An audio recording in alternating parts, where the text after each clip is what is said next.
The Liberal Party is standing by one of its election candidates who was caught out making derogatory Facebook comments about his prospective constituents. Anthony Antoniadis shunned the spotlight today as Labor called on the Liberal leader Stephen Marshall to sack him. His face adorns election posters all around Salisbury and the newspapers outside his Ingle Farm news agency.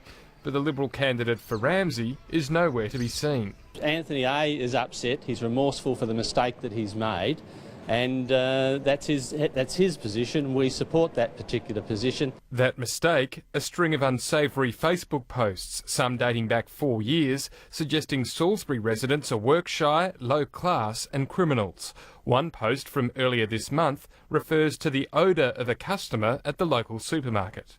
It's ridiculous. You could be smelly people down south too. Poor taste, isn't it? Yeah. Do you think he's likely to win many votes out here? I don't think so, not after that. Regardless of his chances, Labor's demanding Anthony Antoniadis be sacked. You cannot have someone running for Parliament who has contempt for their constituents.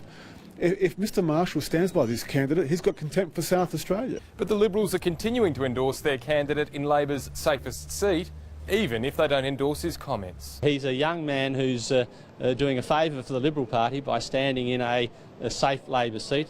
We see the Katrine Hildyard crime or offence as being much more serious. That's a reference to Labor's candidate for the southern seat of Rennell, who apologised after campaign volunteers fraudulently signed her name. This is merely an excuse by the Liberal Party to cover up the lack of leadership of Stephen Marshall. It's as simple as that. With the campaign growing ever more negative and personal, the Premier did announce a policy, an $8,500 grant to help over 60s buy a new home, an attempt to encourage baby boomers to downsize and to stimulate a struggling building industry. We think that targeted, limited duration stimulus will have the desired effect. But the Liberals say the $14 million promise is one the state can't afford.